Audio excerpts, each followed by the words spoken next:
తదుపరి మకర రాశి.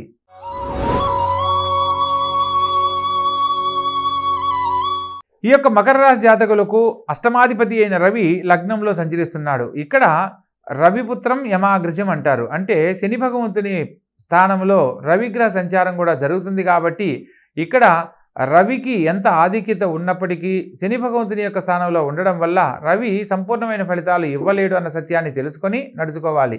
ముఖ్యమైన విషయాలలో తొందరపాటు పనికిరాదు. ప్రత్యేకంగా ధనస్థానంలో శని సంచారం చేత ఆర్థికంగా ఎంత లాభపడినప్పటికీ ఖచ్చితంగా మొండిగా వ్యవహరించే కొన్ని విషయాలలో మీకు ద్వితీయ స్థానంలో శని సంచారం జరుగుతున్న కారణంగా అపర కుబేర యోగం ఉన్నప్పటికీ ఆర్థిక లాభంగా ఈ వారం అనుకూలంగా ఉన్నప్పటికీ మొండిగా వ్యవహరించే కొన్ని సందర్భాలలో మీ యొక్క ముఖ్యమైన పనుల్లో ఆటంకాలను కూడా చవిచూడవలసిన పరిస్థితులు ఏర్పడతాయి. కాబట్టి ప్రతి విషయంలో కూడా ఆలోచించి ఆచితూచి వ్యవహరించాలి. తృతీయ స్థానంలో రాహుగ్రహ సంచారం చేత ముఖ్యమైన విషయాలలో తోడబుట్టిన వారి సహాయ సహకారాలను తీసుకోవడం వల్ల తీసుకున్న నిర్ణయాలలో శుభం చేకూరుతుంది. తృతీయ వ్యయాధిపతి అయిన గురువు చతుర్థంలో సంచరిస్తున్న కారణంగా విద్యార్థి దశలో ఉన్న వాళ్ళకు మాత్రం ఉన్నతమైన విద్య ద్వారా ఉద్యోగ లాభాన్ని, విద్యల్లో బాగా ర్యాంకులు సాధించడానికి అవకాశం ఉంటుంది. పంచమ స్థానంలో చంద్రగ్రహ సంచారం జరుగుతున్న కారణంగా వారం ప్రారంభంలో తల్లిగారి సలహా మేరకు తీసుకునే ప్రతి నిర్ణయంలో కూడా శుభం చేకూరుతుంది. కుటుంబంలో పిల్లలు తల్లిదండ్రులకు పేరు ప్రతిష్టలు తీసుకొస్తారు అన్న విషయాన్ని గమనించాలి.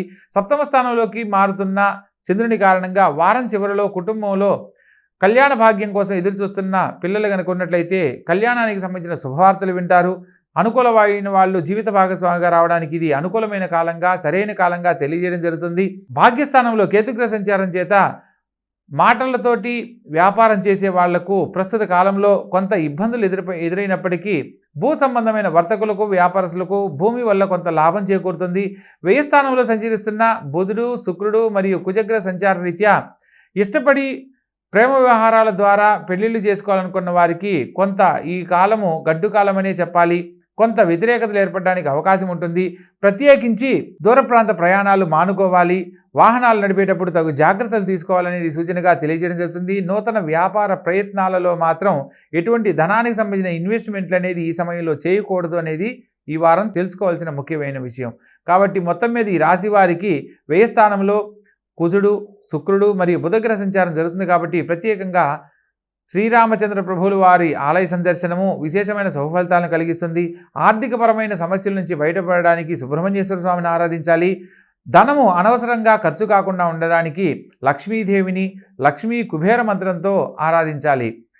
ఓం యక్షాయ కుబేరాయ వైశ్రవణాయ ధనధాన్యాధిపతయే ధనధాన్య సమృద్ధిమే దేహి మేధాపయ స్వాహ. ఇది లక్ష్మీ కుబేర మంత్రం. ఎవరైతే ప్రతినిత్యం ఈ యొక్క మంత్రాన్ని పఠిస్తారో ఆర్థికపరమైన సమస్యలు లేని జీవితాన్ని ఈ రాశి వాళ్ళు పొందడం అనేది జరుగుతుంది. కాబట్టి చక్కగా ఆచరించండి, ఆనందకరమైన జీవితంలో జీవించండి.